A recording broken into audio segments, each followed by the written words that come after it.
कितनी चला दी आपने ऑलमोस्ट ये गाड़ी? ऑलमोस्ट 2300 किलोमीटर्स हो गए हैं मेरे। 360 डिग्री कैमरा वाकई बहुत काम की चीज़ है। ये पेट्रोल 100 के करीब आया है। मंथली खर्चा मेरा रीच के साथ 7000 के करीब था। इसके हिसाब से मेरा कम से कम मंथली की 1500 रुपये से 2000 के बीच की सेविंग हो रही है। इसे दबाने की कोशिश करें, आपका अंगूठा अंदर चला जाएगा और थोड़ा आपको दबाव महसूस होगा। एक्सीलरेशन उतना ज़्यादा नहीं रहने वाला। सनरूफ थोड़ा और पीछे हो सकती थी, पोजीशन के थोड़ा पोजीशन के हिसाब से पीछे हो सकती थी, क्योंकि इन्होंने क्या दिया हुआ है कि सनरूफ की पोजीशन जो है वो रियर और फ्रंट सीट के बीच में है। तो वेलकम बैक दोस्तों, आज के इस वीडियो में आपके साथ में एक और ओनरशिप रिव्यू शेयर करने वाला हूं और ये रहने वाला है मारुति सुजुकी की ब्रेजा फेसलिफ्ट का टॉप मॉडल ZXi प्लस और मैनुअल ट्रांसमिशन के साथ। इस कार को ऑन कर रहे हैं फरहान जी और ये ऑलमोस्ट 2 महीने से इस कार को चला रहे हैं। तो फरहान भाई बहुत बहुत स्वागत है आपका हमारे चैनल पे। सबसे पहले आपने इस गाड़ी को कब परचेज किया? मैंने इसकी बुकिंग जुलाई एंड में करवाई थी और मुझे 14 अगस्त को इसकी डिलीवरी मिल गई थी। 14 अगस्त को डिलीवरी मिल गई और आज है 15 अक्टूबर। ऑलमोस्ट 2 महीने जो है वो चलाते चलाते हो गए। और कितनी चला दी आपने ऑलमोस्ट ये गाड़ी? ऑलमोस्ट 2300 किलोमीटर्स हो गए हैं मेरे। सर्विस वगैरह सब डन हो चुकी है? फर्स्ट पहली सर्विस हो चुकी है। तो सर्विस एक्सपीरियंस से स्टार्ट करते हैं, कैसा रहा? अच्छा था, ज़्यादा कुछ होना नहीं था। पहली सर्विस थी, गाड़ी की वॉश वगैरह हुआ इंटीरियर में और एक दो जो चीज़ें मुझे लग रही थी एक्सेसरीज़ में कुछ वो ठीक करवाई थी। से इनकी जो पीछे के जो गार्निश वगैरह हैं वो चिपकाते हैं तो वो थोड़ा उखड़ रही थी, तो वो चीज़ें ठीक करवाई थी। बाकी इसके अलावा सर्विसिंग में कुछ नहीं था। 2 हफ्ते हो गए सर्विसिंग कराए हुए, तो इसका माइलेज वगैरह कैसा चेंज हुआ है उसके बारे में बात करेंगे। तो उसको शुरू करने से पहले आपसे पूछना चाहूँगा सर, आपने ब्रेजा क्यों फाइनल करी? ऑलमोस्ट कितने की पड़ी सबसे पहले आपको ये ऑन रोड? ये मुझे ऑन रोड अराउंड 14 लाख की पड़ी है। 14 लाख रुपीज़ की। तो उस टाइम जब आप परचेस करने का प्लान कर रहे थे तो कौन कौन सी गाड़ियाँ आपने देखी? मेरा जो मन था वो कॉम्पैक्ट SUV लेने का ही था शुरू से, लेकिन बजट इतना नहीं था। इसके लिए मैंने पहले महिंद्रा की XUV 300 एक्सप्लोर करी थी, फिर मैंने वेन्यू, हुंडई की वेन्यू एक्सप्लोर करी थी। इसके बारे में मुझे पता ही नहीं था एक्चुअली कि ब्रेजा भी आ रही है, नया वर्जन लॉन्च हुआ है। तो मैंने ब्रेजा देखी नहीं थी। फिर मैं नेक्सा में बलेनो देखने गया था। बलेनो का ऑटोमेटिक अल्फा वेरिएंट मुझे पसंद आया था, बहुत अच्छी गाड़ी है। लेकिन नेक्सा वालों ने मुझसे खुद सजेस्ट किया आप एक बार ब्रेजा और देख सकते हो। तो फिर नेक्सा से मैं अरेना गया। अरेना में इसका नया मॉडल आया हुआ था, उन्होंने मुझे फ़ौरन टेस्ट ड्राइव दिलवाई। तो मेरा जो था मन इसको लेने का कर गया, क्योंकि बलेनो वाकई बहुत अच्छी गाड़ी है, लेकिन इसमें बैठने की एक कॉम्पैक्ट SUV में हाइट वगैरह ऊंचा वो चीज़ें का एक्सपीरियंस अलग है। प्लस गाड़ी नई, ये पुरानी ब्रेजा है ही नहीं, सिर्फ नाम ब्रेजा है। नाम भी काट दिया आप तो। पहले विटारा ब्रेजा था, वो ओनली ब्रेजा हो चुका है। लेकिन इसमें ना तो डिज़ाइन, ना इंजन, ना ही इंटीरियर्स, इसमें कुछ भी पुरानी ब्रेजा का नहीं है। तो ये एक तरह से नई गाड़ी है। जैसे आप बलेनो, आज से कुछ साल पहले बलेनो एक सेडान हुआ करती थी, उसका और आज की बलेनो में कोई वो नहीं है। अब तो हैचबैक हो चुकी है और प्रीमियम हैचबैक आती है। बिल्कुल। तो ये गाड़ी जब नया मैंने इसका वर्जन देखा, इसके फीचर्स के बारे में पता चला मुझे, तो पहली बार मुझे लगा कि मारुति ने वाकई बहुत अच्छा काम किया है अपनी गाड़ियों में। अब वो सनरूफ जैसे फीचर्स दे रहे हैं, 360 डिग्री कैमरा दे रहे हैं। तो ये फीचर्स का जब मुझे शोरूम में पता चला, टेस्ट ड्राइव ली, गाड़ी चला के अच्छी लगी, काफ़ी कंफर्टेबल थी। तो फैमिली के साथ डिस्कशन में यही हुआ कि ब्रेजा फाइनल करेंगे।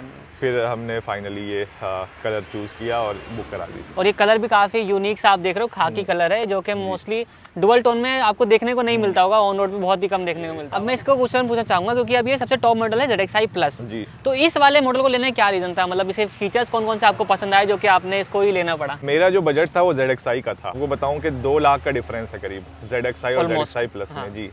और आप अगर दोनों को मॉडल्स को कंपेयर करोगे तो इसमें बहुत सी ऐसी चीज़ें हैं जो आपको ZXi में नहीं मिलेंगी। जैसे कि 360 डिग्री कैमरा नहीं मिलेगा, बहुत अच्छा फीचर है।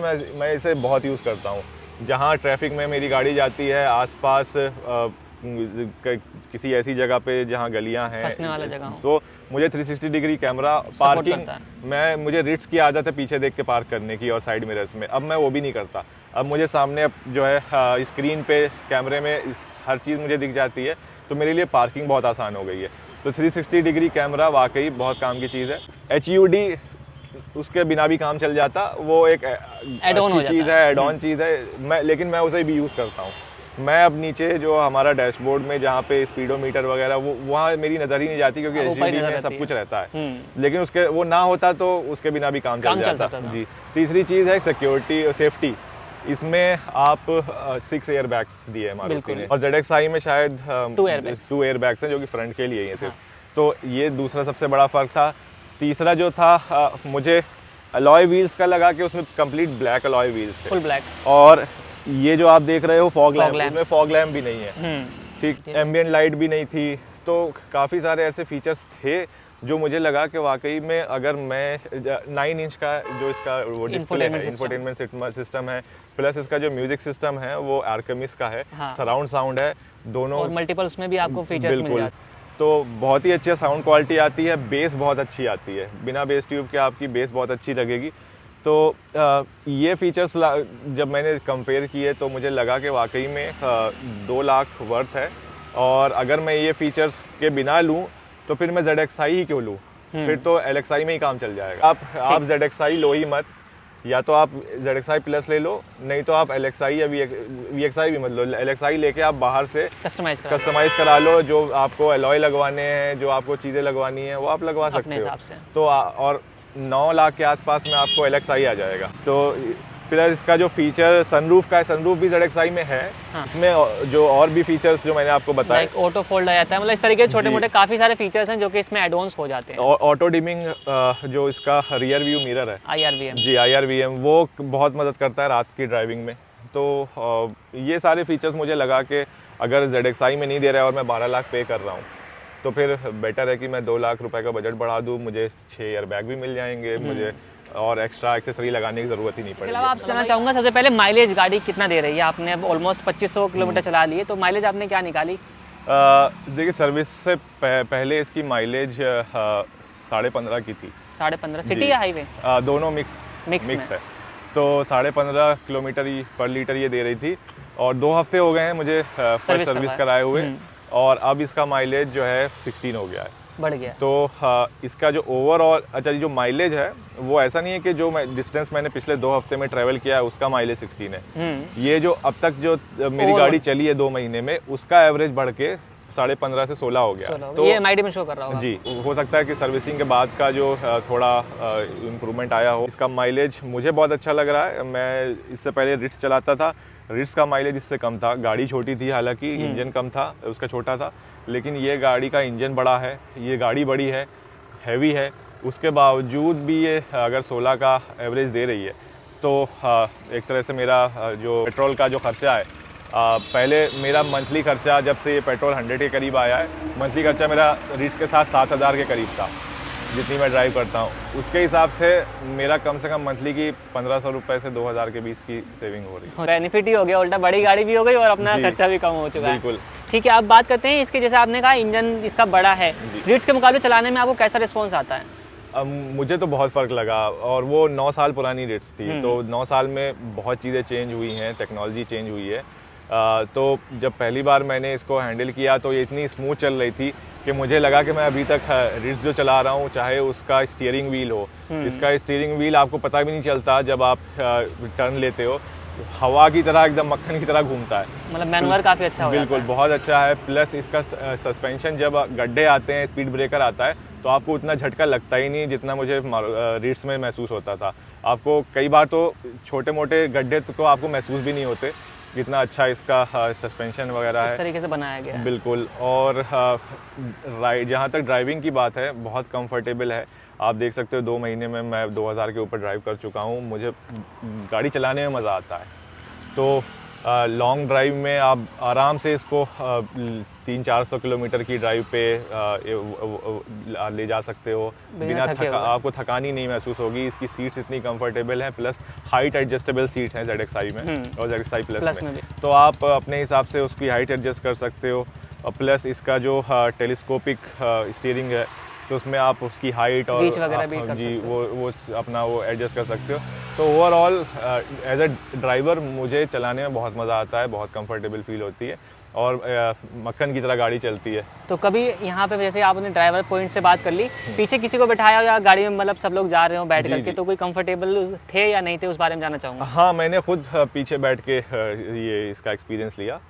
तो इसमें जो पुरानी ब्रेजा है उसके मुकाबले इन्होंने सीट जो है वाकई उसका जो साइज़ है वो थोड़ा और चौड़ा किया है, तो बैठने मालूम पड़ता है। बिल्कुल। और जहाँ पहली जो ब्रेजा थी उसमें आराम से 3 लोग बैठ सकते थे, इसमें आप आराम से 4 लोग बैठा सकते हैं पीछे। अच्छा, 4 बैठ जाते हैं। मैं 4 लोगों के साथ बैठा के ड्राइव किया है और उनको कोई भी दिक्कत नहीं आ रही थी बैठने में। अच्छा, 4 लोग मेरे जैसे या आपके जैसे? मिक्स करके आप कह सकते हो कि हाँ, 4 मेरे जैसे तो नहीं हो रहे, आपके जैसे और मेरे जैसे 4 लोग मिला के आप इसमें आराम से बैठा सकते हो।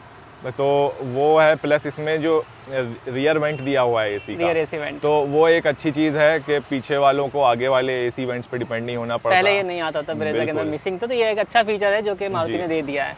इवन चार्जिंग सॉकेट वगैरह भी आपको सारा कुछ पीछे ही मिल जाता है।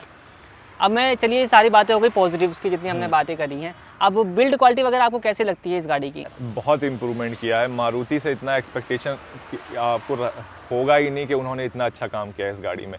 आप पुरानी ब्रेजा अगर आप कोई मिले और आप उसको अंगूठा लेके ऐसे दबाने की कोशिश करें, हाँ। आपका अंगूठा अंदर चला जाएगा और थोड़ा आपको दबाव महसूस होगा। इस गाड़ी में आप अंगूठे को कितना ही प्रेशराइज कर लें, इसका जो कोई भी पार्ट आपको हिलता हुआ नहीं दिखेगा डोर का। मतलब बिल्ड क्वालिटी के अंदर काम किया गया है, बहुत काम किया है। गाड़ी हैवी है, आप इसका बूट जो है इसको खोलेंगे तो आपको पता चलेगा वो कितना हैवी है। तो जब इसका जो बॉडी का जो क्वालिटी है वो एक तो चलिए आपने अच्छी क्वालिटी का दिया है, उससे आपको सबसे बड़ी जो एडवांटेज मिलता है वो सिक्योरिटी का है कि जहां आपको जो सेफ्टी के हिसाब से आप सोचते हो कि गाड़ी क्वालिटी कितनी अच्छी रहेगी कि मान लो आपकी कहीं खुदा न खास्ता टक्कर हो जाती है, हाँ। तो गाड़ी क्वालिटी अच्छी है, उसका मटेरियल अच्छा है, मजबूत है, तो इतना नुकसान नहीं होगा। तो उस सेफ्टी के हिसाब से भी अच्छी है और क्वालिटी आपको महसूस होती है कि थोड़ी बहुत खरोच में इसका हालत इतनी ख़राब नहीं होगी।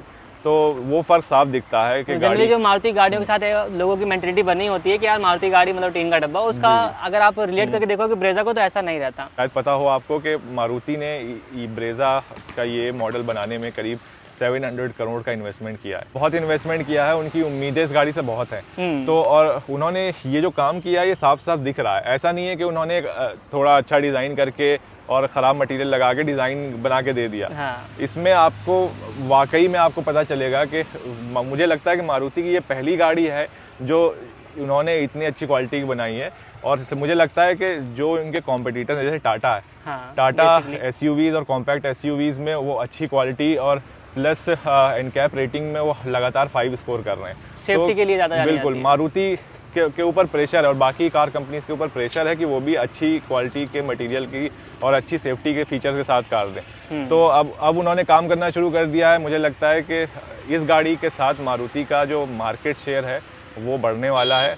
और जो कॉम्पिटिटर्स की गाड़ियां हैं जैसे कि आप वेन्यू ले लीजिए, आप क्रेटा ले लीजिए, XUV 300 ले लीजिए, तो इनकी सेल्स पे और इनकी बुकिंग से बहुत असर पड़ने इवन पड़ा भी है। लास्ट मंथ ब्रेजा जो है वो top selling sub compact SUV भी रही है। जी बिल्कुल। तो अब कुछ नेगेटिव्स की बात कर लेते हैं जो कि आपको कमियां लगी इस गाड़ी से, चाहे वो पॉइंट्स ऐसे हों कि यार ये फीचर्स मिसिंग हैं या फिर कुछ और, तो उसके बारे में कुछ बताना चाहें। मुझे ऐसी कोई ख़ास कमी तो नहीं लगी। मुझे जो चीज़ लगी वो भी मुझे कंपैरिजन जब किया तब लगी।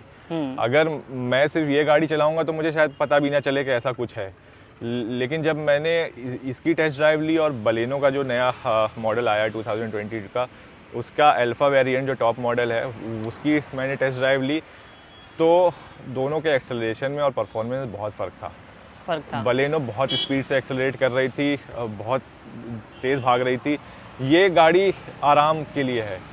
आप अगर आपको स्पीड से गाड़ियाँ दौड़ाना पसंद है, आप चाहते हो कि आप जल्दी एक्सेलरेट कर लो, आप 50 to 120 बहुत जल्दी करना चाहते हो कि आपकी स्पीड बढ़े, इतना एक्सेलरेशन ये आपको नहीं देगी। ये कंफर्ट ड्राइविंग के लिए बनी हुई है। और ये एक नेगेटिव पॉइंट होगा उनके लिए जो जो फास्ट ड्राइवर, मतलब क्विक एक्सेलरेशन वाला बिल्कुल चाहिए। मुझे इस तरह के नहीं है, मैं सेफ ड्राइवर हूँ। मुझे नॉर्मल 80-90 के ऊपर गाड़ी ले जाने में कोई दिलचस्पी नहीं होती। मैं 90 तक तो आपने रखता अभी तक कितना चलाया मैक्सिमम स्पीड? मैक्सिमम मैं 120 गया हूँ। 120 ईस्टर्न पेरिफेरल हाईवे खाली रहता है, हाँ। और उसकी लिमिट भी 120 है, तो मैं 120 तक गया हूँ। जाने को तो ये चली जाएगी, हाँ। लेकिन अगर आप एक सेफ ड्राइवर हो तो आप इतना ड्राइविंग आप नहीं करोगे, तो उस हिसाब से मुझे ये गाड़ी मेरे ड्राइविंग नेचर के हिसाब से मुझे परफेक्ट लगी, क्योंकि मैं कंफर्टेबल ड्राइव चाहता हूँ। और मुझे आपको लग रहा होगा कि अगर इसका परफॉर्मेंस इतना ज़बरदस्त नहीं है, एक्सेलरेशन इतना अच्छा नहीं है, तो गाड़ी ओवरटेक करना हाईवे पे ये कैसा, ऐसा कुछ नहीं है। आप 5वें गियर पे नहीं, आप 4थे गियर पे ओवरटेक कर लो। ये 4थे गियर पे बहुत अच्छे से एक्सेलरेट करके वो करती है। जो इसका एक्सेलरेशन का जो इशू मुझे लगता है वो 5वें गियर के बाद है, क्योंकि अगर आप इस गाड़ी के रिकमेंडेशन के हिसाब से गियर चेंज करेंगे तो जो गाड़ी के MID या HUD में लिखा रहता है, तो वो 55 के बाद आपको बोल देगा कि आप 5वें गियर पे ले आओ। तो अगर आपने 55 to 60 की स्पीड पे आपने 5वें गियर लगा दिया है, तो जाहिर सी बात है कि आगे की सारी स्पीड 5वें पे ही चलने वाली है, तो आपको आगे अचानक से एक्सेलरेट करने का उतना अच्छा मौका नहीं मिलेगा। 5वें पे ही आपको 60 पे चलानी है, 5वें पे ही आपको 120-140 जितने पे आप चलाओगे उस पे चलाओगे, तो वहाँ पे एक्सेलरेशन उतना ज़्यादा नहीं रहने वाला। लेकिन अगर आप ओवरटेक करने की बात है गाड़ियों को, तो आप 4थे गियर पे आराम से गाड़ी को ओवरटेक कर सकते हो। मतलब कहने का ये है कि अगर आप एक नॉर्मल तरीके से गाड़ी चलाना चाहते हो तो ब्रेजा परफेक्ट है, लेकिन अगर आपको क्विक एक्सेलरेशन तुरंत पंजा दबाते ही एकदम स्पीड से उड़ जाए और 0 to 100 कुछ सेकंड्स में कंप्लीट हो जाए, तो उसके लिए ब्रेजा कहीं ना कहीं रह जाती है। तो उसके लिए ब्रेजा नहीं बनी, उसके लिए फिर आपको टर्बोचार्ज की तरफ जाना पड़ेगा और इंजन की तरफ जाना पड़ेगा। कुछ क्वेश्चन मैं पूछना चाहूँगा, लाइक जैसे कि इसकी लाइट काफ़ी अच्छी है पहले के मुकाबले, तो थ्रो वगैरह कैसा रहता है नाइट में? बहुत अच्छा है। आप जब आप इसकी डिपर या फिर इसकी हेडलाइट को आप रात में यूज़ करेंगे, तो आपको सामने सड़क पे उस लाइट इसकी जो रोशनी पड़ती है उसकी आपको फोकस इतना ज़बरदस्त है कि उस लाइट की रोशनी की आपको आउटलाइन दिखाई दे जाएगी, प्रोजेक्टर जैसे नजर आते हैं। बिल्कुल प्रोजेक्टर की तरह उतने ही एरिया में जाती है, फ्लैट लाइन सी बन के आती है। आप कोई और गाड़ी लें, कोई और लाइट ले, तो वो उसका कोई आपको शेप जैसा नहीं देगा, बस आपको लाइट दिखेगी सामने पड़ती हुई। लेकिन इसमें आपको लाइट कहाँ तक जा रही है, उसकी लिमिट क्या है, वो आपको प्रॉपर दिखाई देगा। और वो इतनी ज़बरदस्त है कि एक बार मैं कहीं रोड पे लगा के किसी का वेट कर रहा था रात में, और गाड़ी की हेडलाइट जल रही थी, तो सामने ट्रैफिक पुलिस वाले आए और उन्होंने कहा कि सर जब तक आप वेट कर रहे हो तब तक लाइट बंद कर लो, हमें कुछ दिखाई नहीं दे रहा। तो वो मुझे भी एहसास नहीं था कि इतनी ज़बरदस्त इसकी लाइटिंग है, लेकिन तो काफ़ी अच्छा आप कह सकते हो कि ये best in class lights segment में सबसे बेहतरीन डिजाइन में भी और अपने लाइटिंग में भी काफी अच्छा आपको मिल जाता है ये। सर एक और पॉइंट मैं पूछना चाहूंगा, क्योंकि सबसे टॉप मॉडल ZXi प्लस है, तो इसमें तो ऑलमोस्ट अपनी तरफ से कंपनी ने सारे फीचर्स दे दिए हैं, लेकिन फिर भी एज अ बायर आपने कुछ फीचर्स मिसिंग करे इसके अंदर, जो कि लगता है आपको कि हाँ होने चाहिए थे कंपटीशन के हिसाब से? मुझे जो लगता है कि पहली चीज़ जो मुझे नोटिस में आई थी वो ये था कि इसमें वेंटिलेटेड सीट्स नहीं दी गई हैं। शायद वो इन्होंने ग्रैंड विटारा के लिए रखा था एज अलग डिफरेंशिएटिंग फीचर रखा हो, क्योंकि उसमें वेंटिलेटेड सीट्स हैं, एक्सेल 6 में है मारुति की, लेकिन ब्रेजा में नहीं दी हैं, एरिना में भी नहीं है ये किसी गाड़ी के अंदर। और इसके अलावा जो इसका बूट है, तो बूट का जो डोर है वो रिमोटली आप नहीं खोल सकते। आपको अगर वो खोलना है तो आपको वहाँ जाके बटन दबा के ही वो खोलना पड़ेगा। नॉर्मली आपकी जो की होती है रिमोट की, उसमें बूट खोलने का भी बटन होता है, तो वो हो सकता था। बाकी जो सनरूफ है वो जब मैंने पहली बार इसमें पीछे की सीट पे बैठ के सनरूफ के बाहर मैं एक्सपीरियंस किया था, तो मुझे लगा कि सनरूफ थोड़ा और पीछे हो सकती थी, पोजीशन के हिसाब थोड़ा पोजीशन के हिसाब से पीछे हो सकती थी, क्योंकि इन्होंने क्या दिया हुआ है कि सनरूफ की पोजीशन जो है वो रियर और फ्रंट सीट के बीच में है। तो जो रियर वाले हैं उनको थोड़ा आगे झुक के ऊपर उठना पड़ता है, तो ड्राइवर साइड से तो खड़ा होना मुश्किल होगा, वहाँ से तो आप हो ही नहीं सकते। तो एक चीज़ वो मुझे, हालांकि पूरा एक फुल ग्रोन आदमी उससे निकल सकता है सनरूफ से बाहर, मैं खुद निकल गया था पूरा। मतलब डायमेंशन में कंप्लीट है, लेकिन पोजीशन थोड़ा सा और पीछे थोड़ा सा और पीछे हो सकती थी।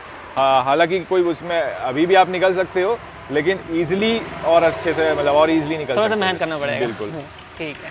तो ये चलिए, सारा कुछ आपने फीडबैक अपना शेयर किया हमारे साथ, उसके लिए बहुत बहुत धन्यवाद। अब एक नंबरिंग की बात करना चाहूँगा कि अभी तक ओवरऑल जितना भी स्टार्टिंग से एंड तक आपने इस गाड़ी को यूज़ किया है, नंबर देना हो 10 में से रेट करना हो तो क्या नंबर देना चाहेंगे आप? मैं 10 में से 9.5 दूंगा। मेरी एक्सपेक्टेशन के हिसाब से गाड़ी बहुत अच्छी चल रही है। थोड़ा मैंने जहाँ नंबर काटा है 0.5, वो सिर्फ एक्सेलरेशन की वजह से काटा है, जो कि अंडरस्टूड है कि आप गाड़ी के, अगर गाड़ी का वेट बढ़ा है, गाड़ी हैवी हुई है, प्लस इसमें बैटरी है, तो ये स्मार्ट हाइब्रिड टेक्नोलॉजी पे काम करती है, तो थोड़ा ये बैटरी से भी चलती है, थोड़ा पावर उठाती है जी। तो उस हिसाब से थोड़ा एक्सेलरेशन इसका कम लगा मुझे, बट इतना अगर मैं किसी और तेज़ भागने वाली गाड़ी से कंपेयर ना करता तो शायद मुझे पता भी नहीं चलता। मतलब आपके हिसाब से वो पॉइंट नहीं था ना? हाँ, लेकिन हाँ है इसमें ये चीज़ है, क्योंकि ये चीज़ बहुत लोग जो है इस चीज़ के ऊपर सवाल उठा रहे हैं कि ये गाड़ी जो है भागती नहीं है या हाईवे पे स्पीड नहीं पकड़ती है, तो थोड़ा बहुत है, लेकिन आप अगर एक कंफर्ट ड्राइवर हो, कंफर्ट ढूंढते हो, तो ये चीज़ आपको बिल्कुल पता भी नहीं चलेगी। तो बस 0.5 मैंने उसी लिए काटा है, वरना गाड़ी बहुत। भाई का भी एक चैनल है भाई, किस नाम से चैनल है आपका? फरहान खान के नाम से चैनल है, और उस पर भी मैंने वीडियो डाली थी, तो आप उस पर मेरे पुराने जो रिव्यू हैं वो देख सकते हैं। भाई के इस वीडियो में आपको लेटेस्ट रिव्यू देखने को मिलेगा, तो आप मेरा जो 2 महीने का एक्सपीरियंस है वो आप इस वीडियो में देख सकते हैं।